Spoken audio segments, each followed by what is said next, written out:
And I'm back with another Front Row Talk podcast, the podcast with expensive opinions. Before I start, make sure you subscribe, you like, you comment, and you share this video. Check the description down below. I have my link for my Instagram, TikTok, and Twitter. Not shout out. Tune into last episode 149, where I talked about the potential matchup for the NBA Finals. This episode, I'm gonna be talking about the NBA Finals now that we know which teams are gonna go up against each other. By the time you guys see this, game one already had happened, or game one would happen already, and I think game two would be taking place. I'll be talking about my predictions, who I think would win and how much games, my thoughts on both teams on both East and West, and let's get straight into this video. So, last episode I was talking about um, I had said that it was over for the Wolves, and it was. The Wolves didn't have a chance. They was already down 3-1. I wasn't going to entertain that coming back 3-1 stuff. And then I did say that the Knicks would win Game 5 here in New York. But then Game 6, it would have been done. And that's exactly how it happened.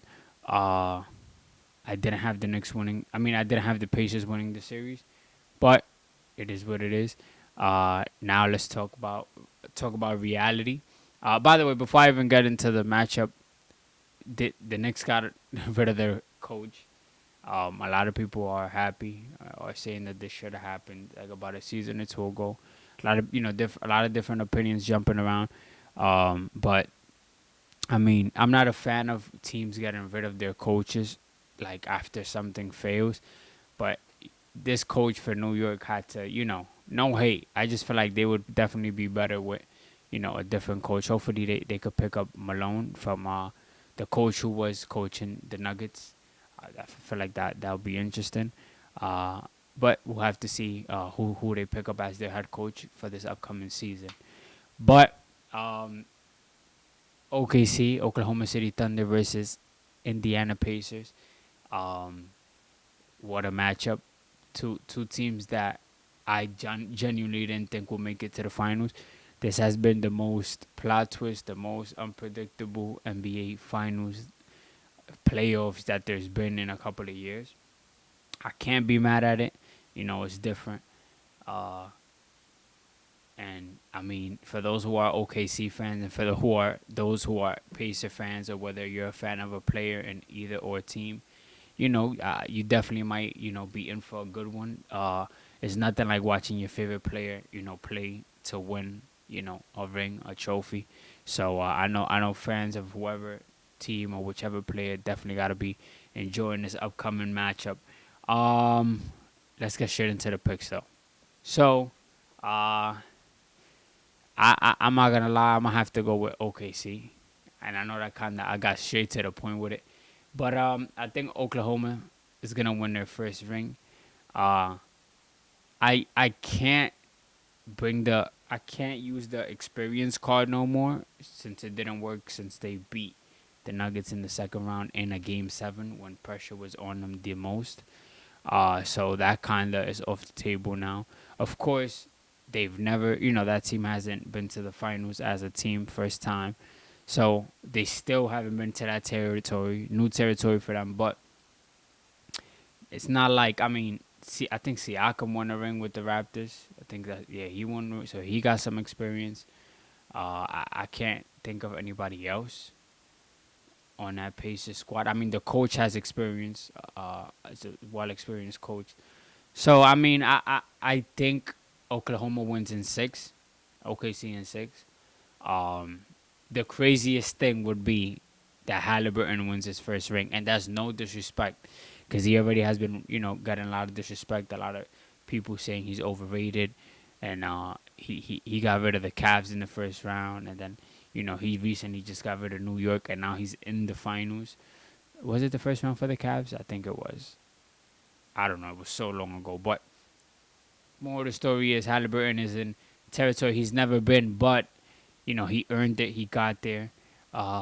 He's had great playoff games so far. He's also had games where it's like, really, like, you really doing that?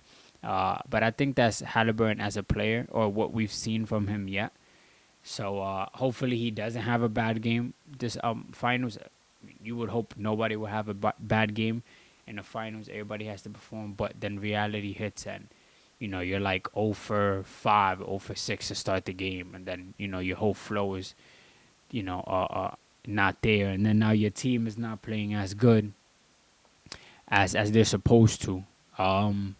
But I think I got OKC in 6. I mean, they all just know their role, and I mean, same thing could go for the Pacers. But the way I've seen OKC play, I'm not gonna lie, I caught on too late. I'm not a fan, but I ended up seeing them play against the Wolves, and it's like everybody know what they're supposed to do. That when they're clicking, they're clicking. They're one of those teams. It's like the Celtics. I'm not comparing them as teams. I'm just saying when they're clicking, they're clicking. Like, everybody's going. Anybody could just shoot it from deep, you know. And then you got their best player could get to the line whenever he wants. Mid-range game is crazy. Could shoot a 3 or 2, But it's just the way he sets everybody up. And I mean, I think that's the reason why he won MVP. And I'm not mad at it at all. I think Shea SGA deserved the MVP. For him to win the MVP and then a ring, that would be so crazy. I think last player who did that was Steph. So he will be the newest player added onto that list. That would be tough. But like I said, if them Pacers win, I think that everybody will be in shock. Of course, Pacer fans won't. But I think even Pacer fans would still be in shock.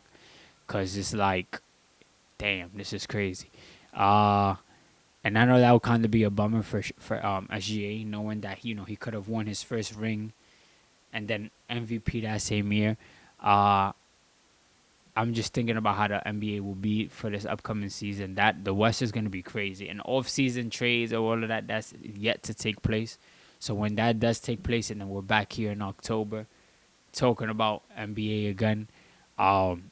With whoever is on a new team or new players on another team, it's going to be a whole different NBA. I could just, I could feel it. I could sense it already. And, I mean, we've gotten insiders letting us know that this is going to be a crazy offseason.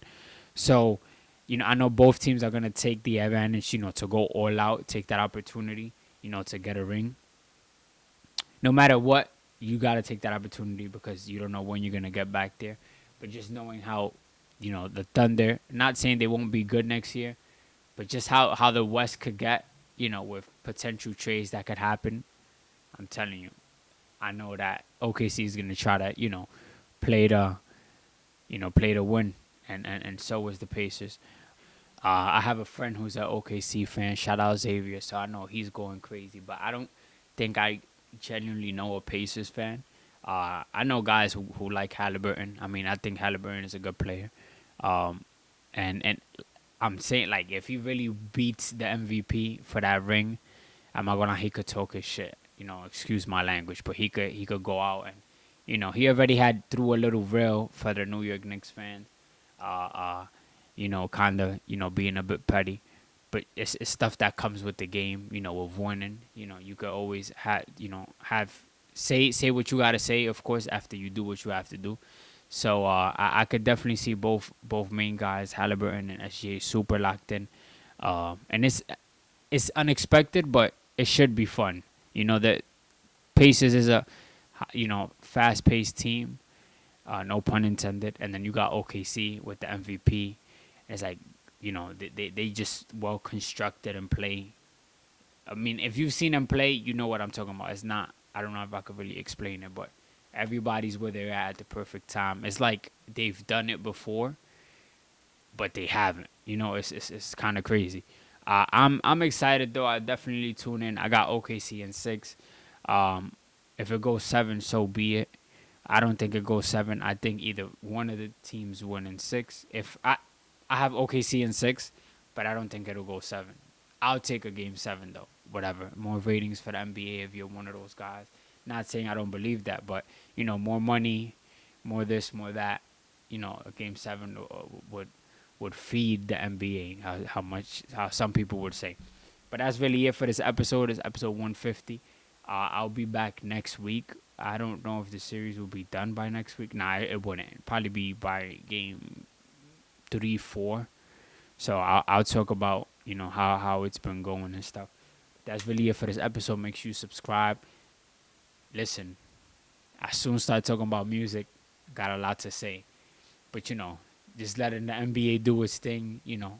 Whoever wins the finals, and then we could go right back to music. My last 10, 12 episodes has been all basketball, but that's fine. I enjoy talking about it. Hopefully you guys enjoy me talking about it. But the music is gonna come. Summer's around the corner. Good music will be dropped soon, so we'll get to that when it comes.